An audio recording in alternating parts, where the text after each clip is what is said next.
You are all part of a group of companies that's now banding together to improve diversity in the workplace. How exactly will you at various different companies be working together, Una?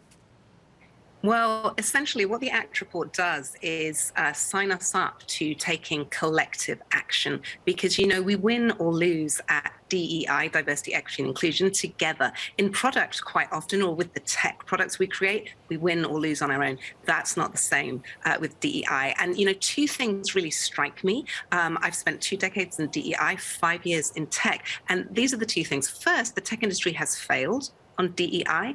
And second, I've seen with my own eyes, there are passionate, committed, clever people in the tech industry that really want change. So the ACT report is for them. It lays out a roadmap for that change. It shows us how we can come together and also adds a bit of inspiration. So if people want to know the answer to the question that the expert group spent 1 year answering, how to transform DEI in the tech industry, but it's applicable to all industries, then I hope they'll check out the report.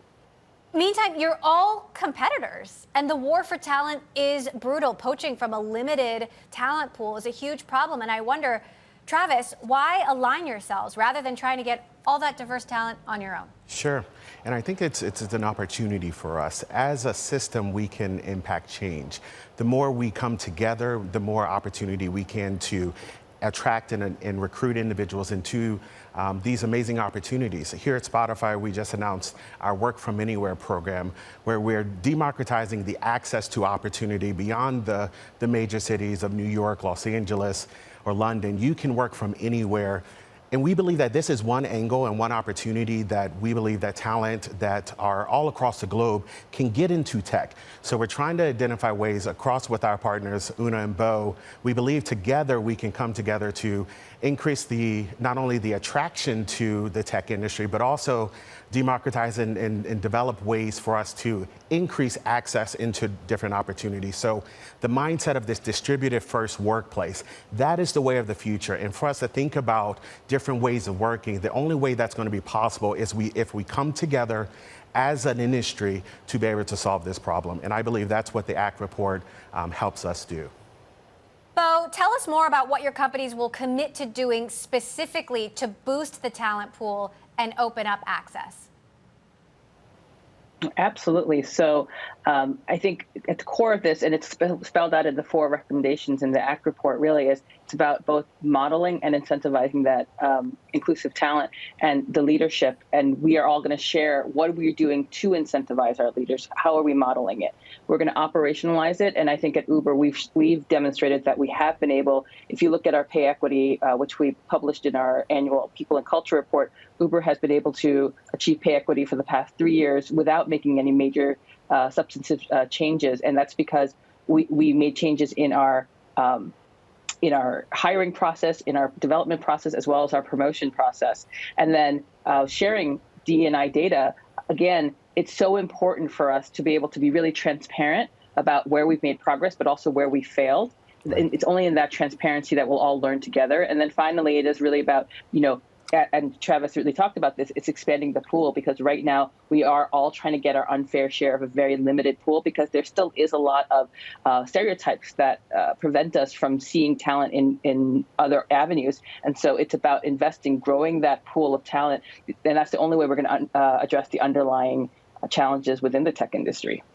I wonder what discussions you've had with your CEOs about this report and about these issues. For example, Una, have you talked to Evan Spiegel?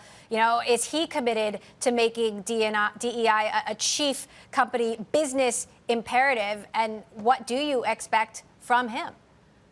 Yeah, absolutely. I mean, this whole initiative actually came about as a result of a comment he made to me, because I was saying, hey, look, here's our DEI plan. And, I've written many of those plans and strategies we all have. And it's about, how do you get more inclusive workforce, product, culture. But I said to him, look, the thing is, no one leader, no one company can solve this, right? So if we really wanted to do it right, this needs to be a cross-industry approach. And he was like, well, then that should be the strategic priority. So it actually started from that conversation. We come to this at Snap from a position of complete humility. I mean, our point is we don't have all the answers, but if we are to ask the questions together, that's the way we're most likely to find success and accelerate what has been agonizingly incremental progress. Because to the earlier points, we have to address some of the root problems. At the moment, all we do is play like diversity musical chairs. That's kind of like the best way you can say it. The worst is we're just poaching each other's like diverse talent. I hate that phrase, but you know what I mean. And at the end of the day, we have to expand the actual pool of that talent itself by addressing educational inequities and other systemic barriers. Well, and as you say, there's a huge disconnect between what executives think about their workplace and what workers think about their workplace. For example, research found that 75% of execs believe that women and ethnic minorities feel a sense of belonging in their organizations. That belief is actually only shared by 24% of women and underrepresented minority employees.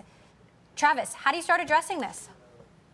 Yep, that's a great question. And the research shows, and even in this current state, you have to think about connectivity and community building when it comes to this sense of belonging. It has to be intentional, and you have to shift mindsets and behaviors. And as Una mentioned, this is paramount to what this coalition of individuals are coming together to address. The old way of doing things is no longer the way of the future. So we have to come together to think strategically about how do we establish community in a distributed first workplace, but also be intentional in realizing the data shows that individuals from historically excluded communities are having a different experience. But it all first starts with the data, and that will help us think about strategies and solutions. But once again, if we come together, it can accelerate the diversity. It can infuse the inclusion and be able to amplify belonging in a meaningful way. And the only way to do that is actually be intentional with the steps that it takes. You know, one of the big advancements in the last decade is companies reporting their diversity statistics. Right. But sadly, when you look at those statistics, the numbers don't move that much every year. Sometimes they even backtrack. Bo, what's it going to take to see real change? Is it going to be years? Is it going to be decades? Well, I hope it's not decades. I hope it is years. And, you know, Uber is a really great example of a company that actually has been able to make progress. Since 2019, we've seen over 10% increase in women in leadership. We've almost doubled the representation of underrepresented people of color in our leadership as well in the last 2 years.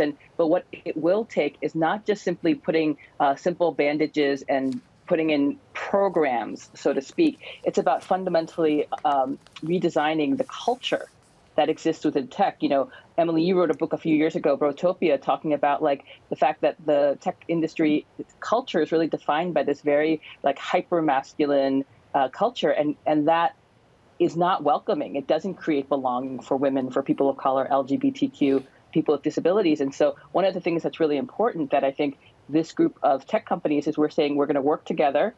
We're going to find solutions together, and we're going to truly address the underlying cultural elements that makes it so hard for people like all four of us to feel like we belong, that this is our natural home in the tech industry.